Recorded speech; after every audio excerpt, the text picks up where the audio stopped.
वह क्या घटना थी जब अचानक विवादित ढांचे के नीचे भगवान श्री राम की मूर्ति अपने आप प्रकट हो गई। जब सुबह लोगों ने देखा तो राम भक्तों की वहां पर भीड़ लग गई थी। दोस्तों, 500 सालों का लंबा सफर आज कहीं राम भक्तों के लिए सच होता दिख रहा है। लेकिन आखिर भगवान राम का मंदिर मुगलों ने क्यों तोड़ दिया था? वह क्या घटना थी? जब आज से करीब 492 साल पहले साल 1528 में बाबर की सेना अयोध्या पहुंचती है। कहा जाता है कि तभी बाबर के सेनापति मीर बांकी ने उस मंदिर को तुड़वाया जिस पर करोड़ों हिंदुओं की आस्था टिकी हुई थी और उसकी जगह मस्जिद बना दी गई। आखिर 1528 से पहले वहां पर भगवान श्री राम का कैसा मंदिर हुआ करता था?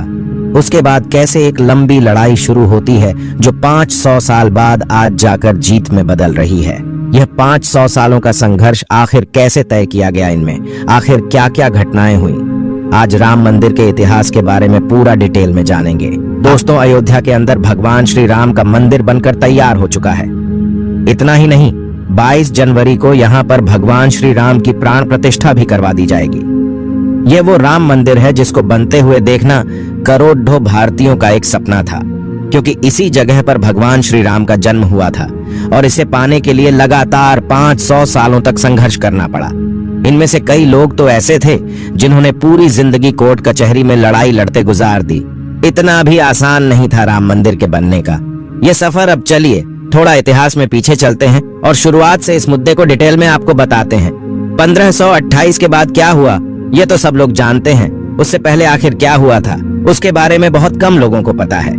कहा जाता है कि उस समय अयोध्या पर सूर्यवंशियों का राज कई वर्षों तक रहा था और यहीं पर श्री राम का जन्म राजा दशरथ के महल में हुआ। कहते हैं कि भगवान श्री राम के जल समाधि लेने के पश्चात अयोध्या कुछ काल के लिए उजाड़ सी हो गई थी, लेकिन उनकी जन्मभूमि पर बना महल वैसे का वैसा ही था। भगवान श्री राम के पुत्र कुश ने एक बार पुण्य राजधानी अयोध्या का पुनर्निर्माण कराया और यही पर भगवान श्री राम के बेटे कुश ने अयोध्या के अंदर भगवान श्री राम का मंदिर बनवाया था। अकेले अयोध्या के अंदर सीताराम जी के करीब 3000 मंदिर थे। इसके बाद बीच में जब मंदिरों की हालत लंबे समय के चलते काफी खराब हो गई थी तो कुछ राजाओं ने उन्हें ठीक भी करवाया था। इस तरह समय बीतने के साथ साल आता है 1526 का। दिल्ली पर उस समय इब्राहिम लोदी का राज था। 21 अप्रैल 1526 को पानीपत के नजदीक इब्राहिम लोदी को हराकर बाबर ने दिल्ली पर कब्जा कर लिया। उसके कुछ समय बाद 1528 में बाबर की सेना अयोध्या पहुंचती है और ऐसा बताया जाता है कि बाबर का एक सेनापति था मीर बांकी, जिसने भगवान श्री राम के मंदिर को तोड़वाकर ध्वस्त कर दिया और उसकी जगह एक मस्जिद को बना दिया गया जिसे बाद में बाबरी मस्जिद कहा गया। और यह घटना हिंदू लोगों के आस्था पर बहुत बड़ी चोट थी। कहा जाता है कि बाबरी मस्जिद के बनने के काफी समय बाद जयपुर के राजा जयसिंह द्वितीय कोशिश करते हैं कि वो मस्जिद वाली जमीन वापस मिल जाए, लेकिन उनकी कोशिश कुछ ज्यादा तो रंग नहीं ला पाई। यह बात 1717 की है, लेकिन उन्होंने इतना जरूर कर दिया था कि मस्जिद के पास ही एक राम चबूतरा बना देते हैं ताकि हिंदू वहां पर पूजा कर पाए। कहा जाता है कि अकबर और जहांगीर के शासनकाल में हिंदुओं को यह भूमि एक चबूतरे के रूप से सौंप दी गई थी, लेकिन इसके बाद एक बार फिर क्रूर शासक औरंगजेब ने अपने पूर्वज बाबर के सपने को पूरा करते हुए यहाँ मस्जिद का निर्माण कर उसका नाम बाबरी मस्जिद रख दिया था। चबूतरे होने की बात यूरोपीय जियोग्राफर जोसेफ टाइफेनथेलर ने भी कही थी। 1776 से 1777 के बीच वह यहीं पर थे और उन्होंने अपनी रिपोर्ट में इस बात का जिक्र किया है कि वहां पर एक राम जी चबूतरा था। यह वह वक्त था जब मुसलमान मस्जिद के अंदर नमाज पढ़ते थे और हिंदू बाहर चबूतरे पर पूजा किया करते थे। मगर मंदिर गिराए जाने के 250 साल बाद भी हिंदू इसे भूले नहीं थे। यूं तो अयोध्या के अंदर भगवान श्री राम के हजारों मंदिर थे, मगर वो ये बात नहीं भुला पा रहे थे कि भगवान श्री राम के जन्म स्थान की जगह मंदिर तोड़कर मस्जिद क्यों बना दी गई। 1813 में हिंदुओं की तरफ से दावा किया जाता है कि जिस जगह पर बाबरी मस्जिद को बनवाया गया था उसी जगह पर रामलला का जन्म हुआ था। मतलब कि बाबरी मस्जिद में के ऊपर 3 गुंबद थे और इन गुंबदों के नीचे ही रामलाल के जन्म का मुख्य स्थान माना जाता है। 1838 में ब्रिटिश सर्वेयर मॉन्टेगो मेरी मार्टिन ने एक रिपोर्ट दी कि मस्जिद में जो पिलर्स हैं वो मंदिर से ही लिए गए हैं। रिपोर्ट सामने आने के बाद काफी हंगामा हुआ। सबसे पहले इसे लेकर लोगों में साल 1853 में दंगा भड़क उठा था, जब भारत पर अंग्रेजों का शासन हुआ करता था और जिसके 6 सालों बाद 1859 में अंग्रेजी प्रशासन ने विवादित जगह के आसपास बाड़ लगा दी। मुसलमानों को ढांचे के अंदर और हिंदुओं को बाहर चबूतरे पर पूजा करने की इजाजत दी गई, लेकिन अभी भी हिंदुओं की तरफ से आक्रोश कम नहीं हुआ था। और फिर आता है साल 1885 का और यह मामला अदालत चला जाता है। निर्मोही अखाड़े के महंत रघुवर दास द्वारा चबूतरे पर मंदिर बनवाने की अदालत से मांग की, मगर वो भी खारिज हो गई। भले ही जैसे तैसे करके अंग्रेजों ने एक बार के लिए इस विवाद को शांत करवा दिया, लेकिन कई सालों बीतने के बाद इसका असली विवाद शुरू हुआ। फिर 1949 में एक ऐसी घटना हुई जिसने कई लोगों को हैरान कर दिया, क्योंकि 23 दिसंबर 1949 को अचानक सुबह जो विवादित ढांचा था उसके अंदर भगवान श्री राम की एक मूर्ति मिली। हिंदू पक्ष का दावा था कि यह मूर्ति अपने आप वहां पर प्रकट हुई थी, जबकि मुसलमानों ने आरोप लगाया कि किसी ने रात में चुपचाप मूर्तियां वहां रख दी। जब यह बात बाहर फैली तो दोनों पक्षों के लोग वहां पर बड़ी तादाद में पहुंचने लगे।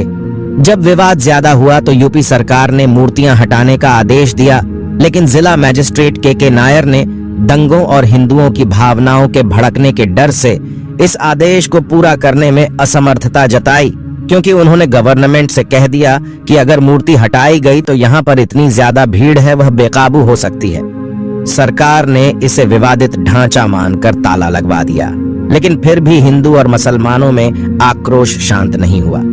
साल 1950 में फैजाबाद सिविल कोर्ट में 2 अर्जी दाखिल की गई। इसमें एक में रामलला की पूजा की इजाजत और दूसरे में विवादित ढांचे में भगवान राम की मूर्ति रखे रहने की इजाजत मांगी गई।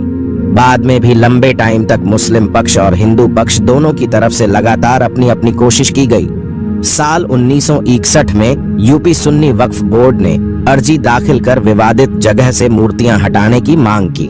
साल 1984 में विवादित ढांचे की जगह मंदिर बनाने के लिए 1984 में विश्व हिंदू परिषद ने एक कमेटी गठित की और इसी के 2 साल बाद साल 1986 यूसी पांडे की याचिका पर फैजाबाद के जिला जज के.एम. पांडे ने 1 फरवरी 1986 को हिंदुओं को पूजा करने की इजाजत देते हुए ढांचे पर से ताला हटाने का आदेश दिया। फिर वो दिन आता है जिस दिन बहुत बड़ी घटना होती है। 6 दिसंबर 1992 को लाखों कार सेवक अयोध्या पहुंच जाते हैं। इतने सारे लोग पहुंचने से वही हुआ जिसका लोगों को डर था। लोग 11:50 पर गुंबद पर चढ़े और करीब 4:30 बजे तक तीनों ढांचे गिरा दिए। इस घटना के कुछ ही टाइम बाद यूपी में राष्ट्रपति शासन लगा दिया गया, जिसके बाद देश भर में सांप्रदायिक दंगे भड़के गए। पूरा देश दंगों की आग में झुलस उठा, जिसमें 2000 से ज्यादा लोग मारे गए, कितने ही लोग घायल हो गए। लड़ाई इतनी बढ़ गई कि साल 2002 में हिंदू कार्यकर्ताओं को लेकर जा रही ट्रेन में गोधरा में आग लगा दी गई, जिसमें 58 लोगों की मौत हो गई। इसकी वजह से गुजरात में हुए दंगे में 2000 से ज्यादा लोग मारे गए। मगर 1990 के दशक में जब केंद्र में दोबारा भाजपा आई तो फिर से दोबारा हिंदू संगठन राम मंदिर आंदोलन को लेकर सक्रिय हो गए। फिर देश में चल रहे सभी मामलों को एक जगह लाया गया। बाद में इस मामले की जांच के लिए आर्कियोलॉजिकल सर्वे ऑफ इंडिया को कहा गया, ताकि यह पता चल सके कि उसे मस्जिद के नीचे आखिर पहले क्या था। एएसआई ने अपनी रिपोर्ट में कहा कि जिस जगह यह विवादित ढांचा था उसके नीचे मिले अवशेषों से यह बात साबित होती है कि वहां पहले हिंदू मंदिर था, और यह सरकार के सामने और कोर्ट के सामने सबसे बड़ा साइंटिफिक प्रूफ था कि वाकई में उस विवादित जगह के नीचे भगवान श्री राम का पहले मंदिर था। साल 2010 में इलाहाबाद हाई कोर्ट ने अपने फैसले में विवादित स्थल को सुन्नी वक्फ बोर्ड, रामलला विराजमान और निर्मोही अखाड़ा के बीच 3 बराबर हिस्सों में बांटने का आदेश दिया। लेकिन साल 2011 में सुप्रीम कोर्ट ने अयोध्या विवाद पर इलाहाबाद हाई कोर्ट के फैसले पर रोक लगा दी। लंबी सुनवाई के बाद 9 नवंबर 2019 को सुप्रीम कोर्ट के 5 जजों की बेंच ने राम मंदिर के पक्ष में फैसला सुनाया, जिसमें 2.77 एकड़ विवादित जमीन हिंदू पक्ष को मिली। लेकिन इसी के साथ मस्जिद के लिए अलग से 5 एकड़ जमीन मुहैया कराने का आदेश दिया गया। और आखिरकार वो वक्त आ ही गया जब 5 अगस्त 2020 को राम मंदिर का भूमि पूजन कार्यक्रम किया गया।